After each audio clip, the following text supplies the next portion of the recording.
վերջին սկզբի վկայից, առաջին վկայից մի քանի հարց էլի, սկզբում խոսեցին Գարուշի մասին,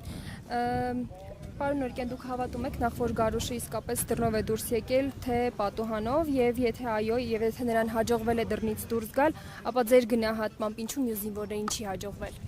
Գիտեք, ես արդեն նշեցի դատարանում էլ եւ ընդհանրապես այս քրեական վարդի շրջանակներում մենք մշտապես ունեցել ենք այդ հարցի վերաբերյալ մեր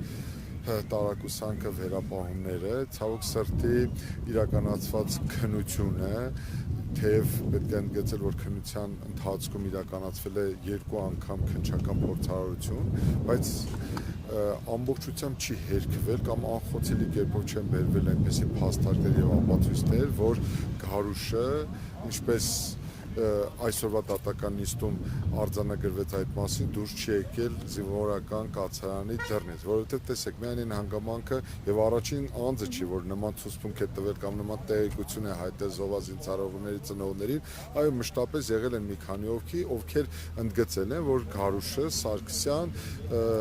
դուրս է եկել դռնից եւ ոչ թե ճաղավանդակներից։ Հենց այսպիսի հակասական ցուցմունքների կամ տվյալների համադրությունն է բերում այն հանգամանքին, որ նշված անձանց ցուցմունքների նկատմամբ արժանահավատության ճգնաժամ է առաջանում։ Ես չեմ կարող հաստատապես պնդել եւ մյուսը, բայց որ այս քրեական վարույթի ընթացքում ձեռբերված ապացույցների արժանահավատության, դրանց թույլատրելիության, դրանց վերաբերելիության, դրանց նկատմամբ վստահության ճգնաժամ է առկա, դրանում չեմ կասկածում։ Անդրադառնալով նաև Գարուշի վնասվածք ունենալ չունենալուն, ինչով եք բացատրում նրա թեթև վնասվածք ստանալը, իսկ մյուս փրկված զինծառայողների նույնիսկ քերծվածք չունենալը, նման հերդեհի դեպքում արդյոք հնարավոր է, որ չայրվեին կամ թեթև վնասվածք ստանային։ Ավելին ասեմ, այդ ծավալի այդ մասշտաբի հրդեհի հետևանքով եւ զինվորական կացարանի հատակի այրվածության աստիճանը եւ տարբեր զինծառայողների այրվածության աստիճանը բարձրացրել է մի շարք հարցեր, բայց այդ մասին մենք պատրաստվում ենք համապատասխան անձի հարցաքննության ժամանակ, մասնավորապես այս քրեական վարույթի շրջանակներում համալիր փորձաքննություն իրականացած փորձագետին, հրդեհատեխնիկական, ուրեմն այլ փորձաքննություն իրականացած փորձագետին տալ հենց այդ հարցերը, փորձելով հասկանալ, թե ինչպես կարող էր նման տարբերակված հետևանքներ առաջանալ այս գործընթացում։ Մի անձ, որը գտնվել է նույն տեղում, ստացել է այլ բնույթի այրվածքներ, մեկ այլ անձ բոլորովին այլ բնույթի եւ այլն եւ այլն։ Եվ Գարուշի հետ կապված եւս մեկ հարց, եթե իրականում Գարուշը դռնով է դուրս եկել ոչ թե պատուհանից, ըստ ձեզ ինչու են թաքցնում կամ ինչու են պնդում, թե պատուհանից է դուրս եկել, սա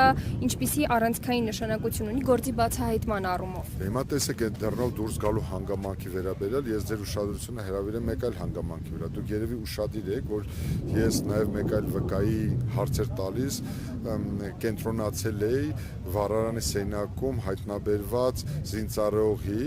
եւ այդ ընդգծեցի, որ այդ զինծառայողը կարող էր այդտեղ հայտնվել 3 ճանապարհով, կամ ինքը ի սկզբանե այդտեղ է եղել եւ այդտեղ է այրվել, կամ տանիքով է մտել, կամ ճաղավանդակով է դուրս եկել, որը խելագարության կանխավարկած է։ Եթե մենք ողջամտության սահմաններով կամ այս քրեական գործի վարույթի շրջանակներում ձեռբերված ապացույցների համատեքստում գնահատենք այդ իրավիճակը, ենթադրվում է, որ այդ զոհված զինծառայողը նույնպես եղել է քնած վիճակում եւ ինքը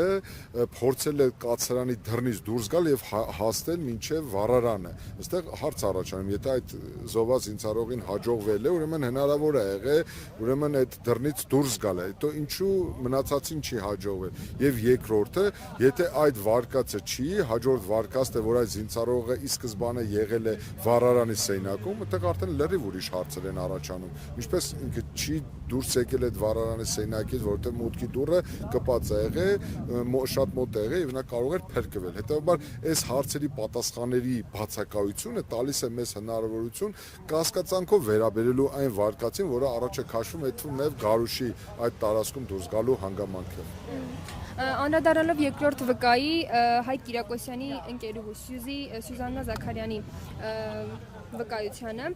կնշեք նաև ով էր Հայկ Կիրակոսյանը, ինչ առնչություն ուներ այս գործին ու ինչ էական հանգամանքներ պատմեց նրա ընկերուհին։ Հայկ Կիրակոսյանը զոհված 15 զինծառայողներից մեկն է, որը մեզ համար ուշագրավ է այն առումով, որ նրա եւ նրա ընկերու հետ վերջին կապը միմյանց հետ եղել է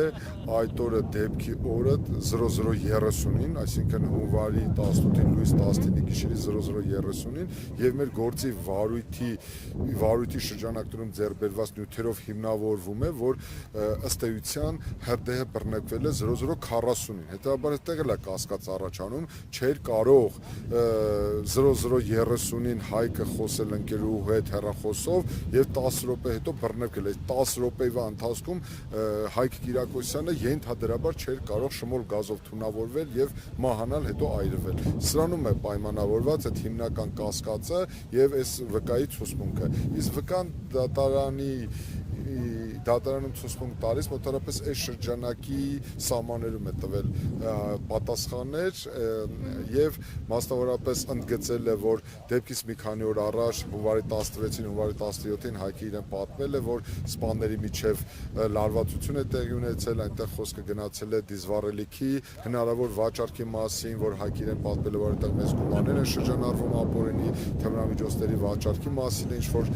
ակնարկ արել, բայց չի մանրամասնել ովքեր են այդ մարդիկ, ինչ վաճառքի մասին է խոսքը, եւ ըստ էության այս հարցերի շրջանակում տեղի ունեցավ երկրորդ վկայի հարցաքննությունը։ Եվ վերջում պարոն Նոյիկյան, մի քանի մեկնաբանություն գնահատական կարող եք տալ վերջին երկու վկաների ցուցմունքի վերաբերյալ, որոնք փրկարար ծառայության ներկայացուցիչներ էին։ Այսինքն իրենք մեկ անգամ եւս հաստատում են, որ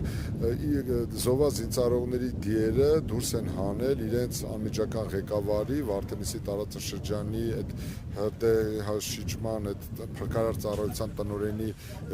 հրամանով, որով եւ մեկ անգամ եւս համոզում են, որ դեպքի վայրը ի սկզբանե խախտվել է, որ զոհված զինծառայողների դիերը դուրս են բերվել